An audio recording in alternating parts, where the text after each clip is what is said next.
जय शंकर की। आज हम बात करते हैं अस्त्र की और शस्त्र की। देखिए, अस्त्र और शस्त्र में जो अंतर होता है वो मंत्रों का अंतर होता है। बस अस्त्र और शस्त्र दोनों ही एक ही चीज़ होती है, दोनों ही एक हैं। लेकिन जब किसी शस्त्र में मंत्र शक्ति और वरदानों की शक्ति जुड़ जाती है तब उसको अस्त्र बोलते हैं। उसको तब अस्त्र बोला जाएगा, ना कि शस्त्र बोला जाएगा। शस्त्र उसको तब बोलेंगे जब उसमें मंत्र और वरदानों की शक्ति नहीं जुड़ेगी। हम संकल्प लेते हैं किसी भी चीज़ के ऊपर, जब हम किसी भी शस्त्र को छोड़ते हैं तो एक संकल्प लेते हैं, ध्यान करते हैं। देखा होगा आपने, रामायण काल में, महाभारत काल में जितने भी महापुरुषों ने, योद्धाओं ने जब इन चीज़ों का प्रयोग किया तब उन्होंने एक आह्वान किया। तो वो जो आह्वान करते हैं वो अपने वरदानों का और अपनी मंत्र शक्ति का आह्वान करते हैं, ताकि वो मंत्र शक्ति और वो वरदान उस शस्त्र में ऐड हो जाए और वो शस्त्र अस्त्र बन सके। इसलिए ब्रह्मास्त्र, नारायणास्त्र, पशुपतास्त्र, त्रिशरास्त्र, त्रिशक्ति अस्त्र, तमाम सारे जितने भी दिव्य अस्त्र हैं तो उनको अस्त्र यूं ही कहा जाता है।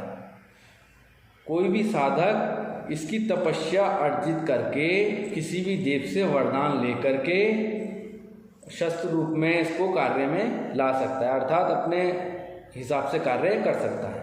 ये वरदान के रूप में कार्य करते हैं। जैसे कि अर्जुन ने 12 वर्ष की तपस्या करने के बाद महादेव से पशुपतास्त्र प्राप्त किया था। कर्ण ने 3 अस्त्र प्राप्त किए थे। कर्ण के पास में 3 ब्रह्मास्त्र थे। पहला ब्रह्मास्त्र खाली ब्रह्मास्त्र था, दूसरा महाब्रह्मास्त्र, तीसरा महाब्रह्म भेद अस्त्र। 3 प्रकार के ब्रह्मास्त्र उसके पास थे। तो जितने भी योद्धा हुए हैं इस पृथ्वी पर, उन्होंने अस्त्र के लिए तपस्या की है। चाहे वो भगवान नारायण की हो, महादेव की हो, हनुमान जी की हो, माता दुर्गा की हो, माता तारा की हो, माता काली की हो, किसी की भी की हो, किसी भी देव के निमित्त, किसी भी देवी के निमित्त जो भी साधना उसने की है, वरदान रूप में, मंत्र शक्ति के रूप में उसको वो अस्त्र प्राप्त हुए हैं। जैसे कि हमारे चक्रवर्ती राजा थे विक्रमादित्य, माता तारा ने उन्हें तलवार भेंट की थी। अभी ये बप्पा रावल हुए हैं, महायोगी गुरु गोरक्षनाथ जी ने उन्हें तलवार भेंट की थी। तो वो शस्त्र दिए, लेकिन शस्त्र के साथ मंत्र शक्ति भी दी। शस्त्र देना अपने आप में एक अलग विलक्षण चीज़ है। जैसे कि भगवान परशुराम ने भगवान श्री कृष्ण को सुदर्शन चक्र दिया था। अब उन्होंने सुदर्शन चक्र शस्त्र के रूप में दे दिया उनको, लेकिन उसमें सुदर्शन चक्र की जो चलाने की क्षमता थी, उसको जो प्राप्त करने की जो क्षमता थी, उन्होंने अपने अंदर पैदा की, क्योंकि वो स्वयं ईश्वर थे, स्वयं उस चीज़ के कर्ता धर्ता थे। परशुराम को तो उन्होंने एक माध्यम बनाया था बस खाली, लेकिन वो स्वयं कर्ता धर्ता थे। जिस समय पर भगवान श्री कृष्ण का अवतार हुआ था, बहुत सी भविष्यवाणी उस समय पर हुई थी। खैर, भगवान कृष्ण की तो बात ही नहीं करते, ईश्वर तत्व की अभी हम बात नहीं करेंगे, अभी केवल महापुरुषों की बात हो रही है। और महायोगी योगेश्वर श्री कृष्ण महापुरुषों में नहीं आती, वो ईश्वर में आते हैं। वो परम तत्व, परम सत्ता है, उसके विषय में अभी विचार नहीं करेंगे। अभी तो केवल हाथ जोड़ के उनसे प्रार्थना करेंगे कि हमें आप लोगों को वीडियो समझाने में थोड़ी सहायता प्रदान करें। तो अस्त्र और शस्त्र की हम बात कर रहे थे। तो अस्त्र अपने आप में बहुत विलक्षण होता है। मंत्र शक्ति इसके अंदर निरंतर कार्य करती है। जब हम किसी भी चीज़ का संकल्प लेते हैं, चाहे वो जन कल्याण के लिए हो, चाहे वो विध्वंस करने के लिए हो, या कोई भी युद्ध जीतने के लिए हो, कोई भी शस्त्र अगर हमारे पास होता है, वरदान रूप में अगर हमने कोई भी अस्त्र लिया, तो वो हम शस्त्र के माध्यम से ही उसको छोड़ेंगे। अर्थात जो अस्त्र की शक्ति है वो शस्त्र के ऊपर रह करके कार्य करती है। जैसे कि एक तीर है, धनुष बाण का एक तीर है। अब ये तीर है, अब इसको माध्यम हुआ, अस्त्र जब बनेगा ये तो माध्यम होगा। माध्यम क्या है? किसी को वरदान है ब्रह्मास्त्र का वरदान किसी को दे दो, तो ब्रह्मास्त्र की वो जो आह्वान करेगा उसका, तो उसके शरीर में से वो ब्रह्मास्त्र का जो ऊर्जा है, एनर्जी, वो निकलेगी और वो उस अस्त्र में समा जाएगी। और समा जाने के बाद में वो फिर अस्त्र शस्त्र नहीं कहा जाएगा, फिर उसको अस्त्र बोलेंगे।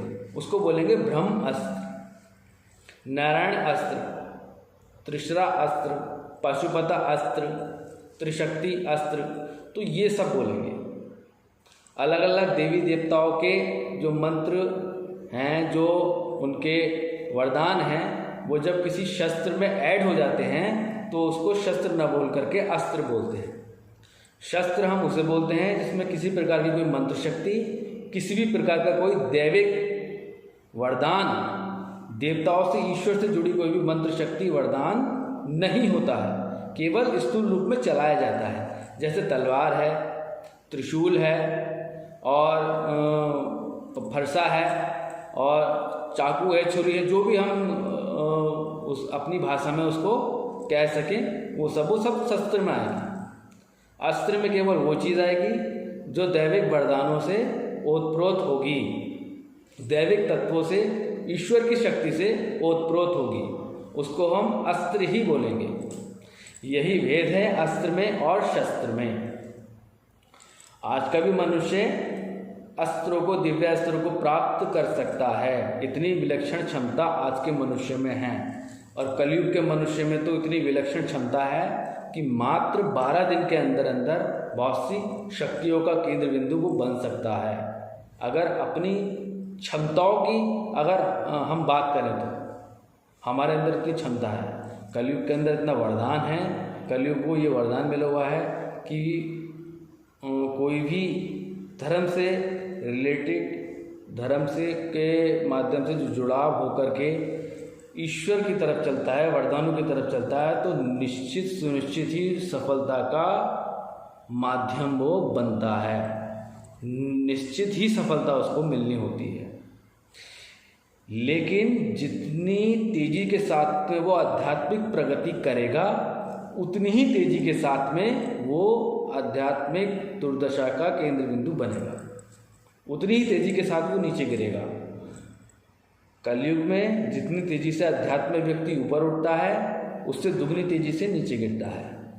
इसलिए गुरु कृपा और माता पिता की विशेष कृपा, आशीर्वाद और ईश्वर की परम शक्ति के साथ में आगे चल करके व्यक्ति सफल होता है। भगवान श्री कृष्ण ने द्वापर युग में कहा था कि अर्जुन, आगे आने वाला युग बहुत ही दुखदाई है, अब के युग से 1000 गुना ज़्यादा परेशान करने वाला होगा। उसको मतलब नहीं होगा किसी भी चीज़ से, उसको ये मतलब नहीं होगा किसी भी सुख के दुख से, उसको केवल अपने आप से ही मतलब होगा।